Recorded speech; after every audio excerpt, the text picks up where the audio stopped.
Shalom, selamat pagi saudara-saudara. Mari kita di awal tahun ini kita memberikan penyembahan kita yang terbaik.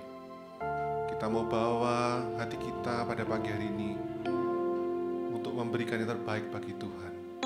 Karena kita tahu kita sungguh membutuhkan kasih Tuhan. Kita sungguh membutuhkan kuasa Tuhan untuk menyertai kita di sepanjang tahun ini. Mari kita siapkan hati kita.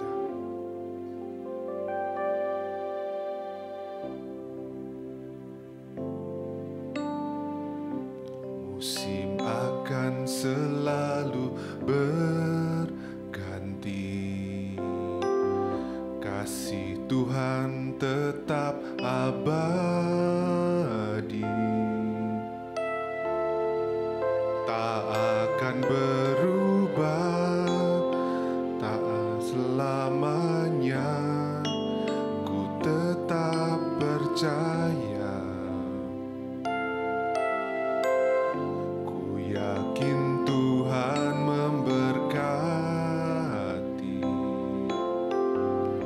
Ku yakin Tuhan melindungi. Burung di udara Tuhan pelihara karena kasih-Nya. Tuhan selalu menolongku, selalu menjagaku. Sehelai di rambutku tak akan terjatuh tanpa seizin-Mu. Selalu menolongku, selalu menjagaku. Dia mengenyangkanku dan peliharaku seumur hidupku. Katakan, musim akan selalu berganti, kasih Tuhan tetap abadi, tak akan berubah sampai selamanya. Ku tetap percaya, ku yakin Tuhan memberkati. Ku yakin Tuhan melindungi. Burung di udara Tuhan pelihara karena kasih-Nya. Katakan, Tuhan selalu menolongku, selalu menjagaku. Sehelai di rambutku tak akan terjatuh tanpa seizin-Mu. Tuhan selalu menolongku, selalu menjagaku. Dia mengenyangkanku dan peliharaku seumur hidupku. Lebih lagi, Tuhan selalu menolongku, selalu menjagaku. Sehelai di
Terima kasih Tuhan atas kasih-Mu yang besar di dalam hidup kami untuk selamanya. Terima kasih atas pertolongan-Mu tepat pada waktunya di dalam hidup kami. Oh Yesus, terima kasih Allah yang selalu menolong, memperhatikan kami. Oh Yesus, terima kasih hanya kepadamu Allah kami yang hidup. Oh, inaralaya marama syikiaralaya ralayamu, inaralayamu, iaralaya ralayamu, iralamana syikiaralaya, inaralamana syikiaralaya.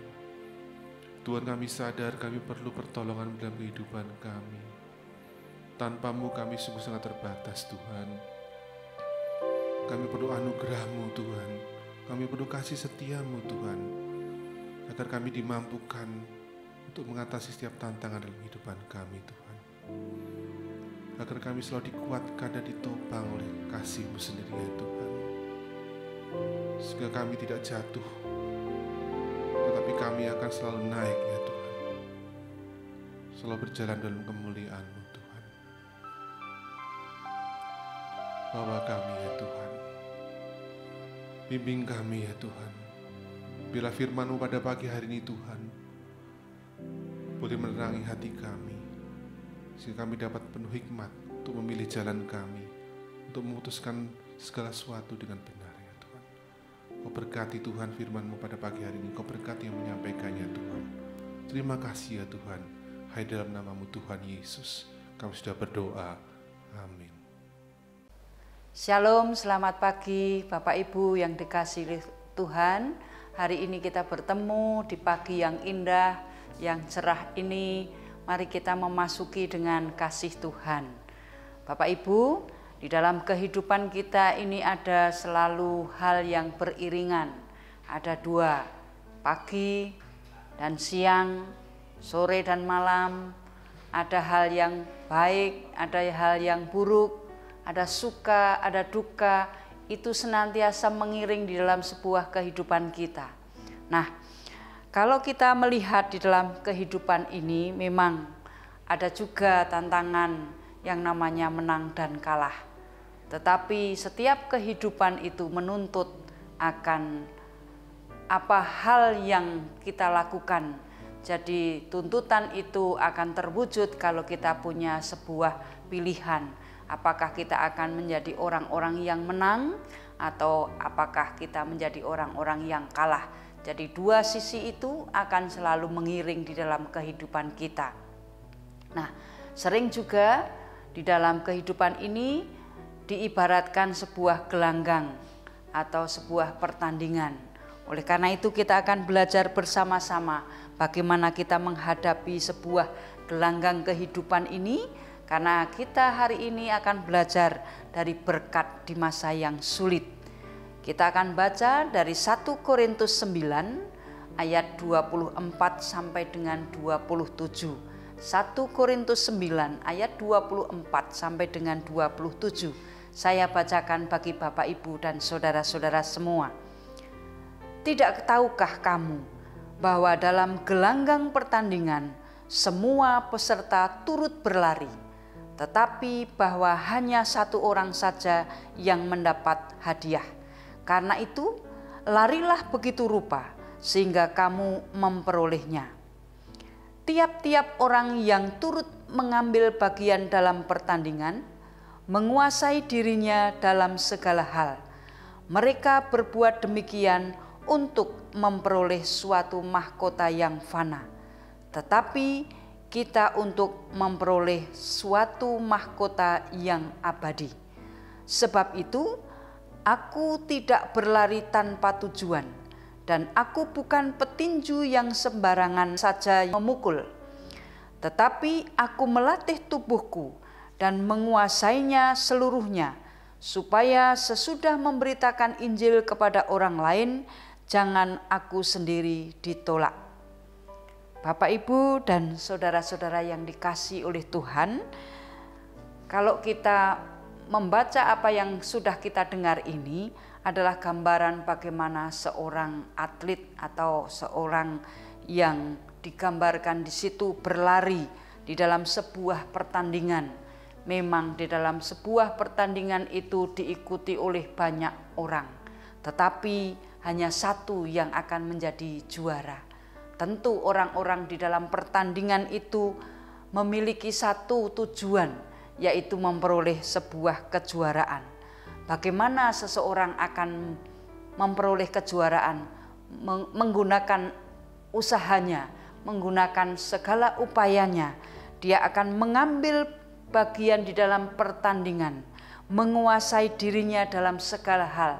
Tentu secara teknik, secara teori dia akan gunakan bagaimana supaya dia akan memperoleh sebuah kejuaraan.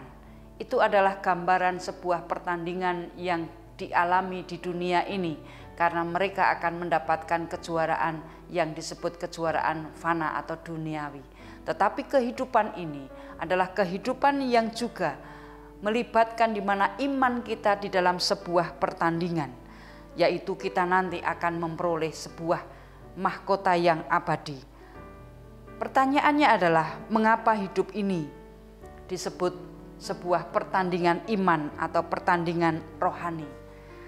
Karena ternyata di dalam hidup ini Tuhan itu mengizinkan kita mengalami banyak hal.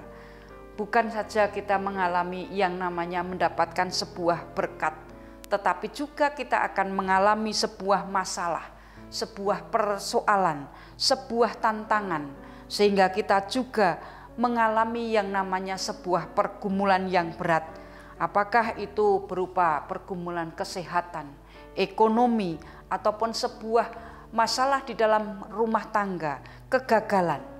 Di dalam sebuah kehidupan ini ada yang namanya pertandingan, yaitu pertandingan iman. Lalu siapa musuh kita yang kita hadapi? Kalau kita di dalam pertandingan rohani atau pertandingan iman, yang harus kita lawan adalah kuasa iblis. Iblis itu selalu kita harus kalah, atau maunya iblis adalah kita ini selalu kalah. Tetapi hal-hal yang harus kita lakukan bagi kita orang-orang yang percaya kepada penyertaan Tuhan, kita bukan pelari yang sembarangan, kita bukan atlet yang sembarangan, tetapi kita adalah memiliki sesuatu yang harus kita miliki adalah hal-hal yang dilatih dan kita menguasai di dalam kehidupan ini, yaitu iman kita. Perlombaan rohani ini terjadi di mana kita harus mempertahankan iman meskipun kita melewati masa-masa yang sulit, masa-masa yang berat di dalam kehidupan kita. Banyak sekali orang-orang percaya yang tadinya rajin beribadah, mungkin dia juga ikut di dalam sebuah pelayanan, tetapi di dalam kehidupannya ada dua sisi yang harus dijalaninya, yaitu ketika ia mengalami sisi yang buruk atau memasuki masa-masa yang sulit, dia tidak bisa mempertahankan untuk imannya tetap kuat, tetapi kadang dia merasa kecewa, bahkan bisa yang namanya undur diri di dalam kehidupan rohaninya. Nah, Bapak, Ibu, dan saudara-saudara yang dikasihi Tuhan, sebuah pertandingan itu akan menjadi pertandingan yang hebat, yang berhasil kalau kita memperoleh satu kejuaraan. Sama seperti yang ditulis di dalam 2 Timotius 4 ayat 7 dan 8. Aku telah mengakhiri pertandingan yang baik, aku telah mencapai garis akhir, dan aku telah memelihara iman. sekarang telah tersedia bagiku mahkota kebenaran yang akan dikaruniakan kepadaku oleh Tuhan, Hakim yang adil pada harinya, tetapi bukan hanya kepadaku, melainkan juga kepada semua orang yang merindukan kedatangannya. Bapak, Ibu, dan saudara-saudara yang dikasihi Tuhan, di dalam sebuah pertandingan, kita mempertaruhkan iman kita. Kita bisa mengakhiri akhir pertandingan dan kita harus mencapai garis akhir, yaitu dengan memelihara iman. Karena dengan memelihara iman, kita akan mendapatkan sebuah mahkota kebenaran. Dan mahkota kebenaran itu diberikan kepada semua orang. Namun ada kekhususan di situ, yaitu kepada semua orang yang merindukan kedatangannya. Bapak, Ibu, dan saudara-saudara yang dikasihi Tuhan, kedatangan Tuhan yang kedua kali akan menjemput kita bersama-sama. Di masa-masa yang sulit ini kita memasuki pertandingan rohani. Apa yang harus kita lakukan? Ketika kita berada di dalam sebuah gelanggang pertandingan ini, pertandingan di masa-masa yang sulit, di masa-masa yang sukar, kita harus yaitu bangkit dan melawan. Bagaimana pertandingan itu kita ikuti. Jadi bangkit dan hadapi. Jangan lari dari sebuah kenyataan. Kalau kita menghadapi dengan ketakutan, ingat bahwa Tuhan itu adalah Tuhan yang menjanjikan hal-hal yang luar biasa di dalam kehidupan kita. Jadi ketika kita berada di dalam posisi yang sulit, di dalam sebuah pertandingan iman, menghadapi sebuah permasalahan kehidupan, pergumulan kehidupan, mari bangkit dan hadapi. Di dalam 1 Korintus 10 ayat yang ke-13, pencobaan-pencobaan yang kamu alami ialah pencobaan-pencobaan biasa, yang tidak melebihi kekuatan manusia. Sebab Allah setia, dan karena itu Ia tidak akan membiarkan kamu dicobai melampaui kekuatanmu. Pada waktu kamu dicobai, Ia akan memberikan kepadamu jalan keluar, sehingga kamu dapat menanggungnya. Bapak, Ibu, dan saudara-saudara yang dikasihi Tuhan, ini janji Tuhan. Ketika kita berada di dalam sebuah permasalahan, kehidupan yang sulit, kehidupan yang sukar, menghimpit di dalam sebuah pergumulan hidup kita, ingat janji Tuhan bahwa pencobaan itu diberikan oleh Tuhan tidak melebihi kekuatan kita. Dan Allah sendiri tidak akan membiarkan kita dicobai melampaui kekuatan kita. Allah sendiri yang memberikan jalan keluar. Oleh karena itu, mari kita bangkit untuk menghadapi di dalam sebuah pergumulan masa-masa yang sulit. Janji Tuhan ini berlaku untuk semua masalah kehidupan kita. Jadi pergumulan hidup kita, kalau kita ingat bahwa pencobaan itu memang diberikan oleh Tuhan. Tetapi pencobaan itu tidak melampaui batas kemampuan kita. Tuhan akan memberikan jalan keluar. Jadi ketika kita berada di dalam sebuah pertandingan iman, yang pertama tadi adalah bangkit dan hadapi pencobaan-pencobaan itu dengan yakin bahwa Allah itu akan memberikan jalan keluar. Lalu apa yang kita lakukan? Berikutnya, ketika kita sudah berada di dalam gelanggang pertandingan kehidupan di masa-masa yang sulit, mari kita hidup di dalam perkenanan Tuhan. Karena di dalam pertandingan tadi menguasai segala hal. Di dalam Mazmur 37 ayat 23 dan 24, Tuhan menetapkan langkah-langkah orang yang hidupnya berkenan kepadanya. Apabila ia jatuh, tidaklah sampai tergeletak, sebab Tuhan menopang tangannya. Kalau kita hidup di dalam perkenanan Tuhan, kita ini tetap ditopang langkah-langkah kita, yaitu Tuhan sendiri yang menopang dengan tangannya, sehingga kita di dalam keadaan terpuruk sekalipun tidak akan sampai tergeletak, karena Tuhan menopang di dalam kehidupan setiap pergumulan hidup di dalam masa-masa yang sulit. Kemudian yang berikutnya, mari kita tinggalkan. Berjalan di dalam sebuah pertandingan iman, kita harus meninggalkan sifat-sifat dan perbuatan yang salah kita. Ketika aku kanak-kanak, aku berkata seperti kanak-kanak. Aku merasa seperti kanak-kanak. aku berpikir seperti kanak-kanak. Sekarang sesudah aku menjadi dewasa, aku meninggalkan sifat kanak-kanak itu. Mari kita menjadi sebuah pribadi yang meninggalkan sifat kekanak-kanakan di dalam kerohanian kita. Kita menjadi orang-orang yang dewasa rohani kita. Sehingga kita bisa melewati masa-masa yang sulit di dalam sebuah pertandingan kehidupan ini. Bapak, Ibu, dan saudara-saudara yang dikasihi Tuhan. Lalu berkat apa yang kita dapatkan dari sebuah perjalanan pertandingan kehidupan di masa-masa yang sulit ini? Berkat apa yang akan kita terima kalau kita berada di dalam masa-masa yang sulit yang sudah diberikan oleh Tuhan kepada kita? Karena dalam setiap kehidupan kita pasti ada pada satu titik kita mengalami hal yang paling terpuruk sekalipun. Tapi di situ percayalah ada berkat yang dapat kita peroleh ketika kita menghadapi sebuah permasalahan atau kehidupan di masa yang sulit.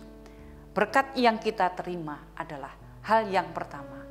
Masalah atau kehidupan yang sulit itu membuat kita lebih dewasa, mendewasakan kita. Di dalam Wahyu 3 ayat 19, barang siapa kukasihi ia kutegur dan kuhajar, sebab itu relakanlah hatimu dan bertobatlah.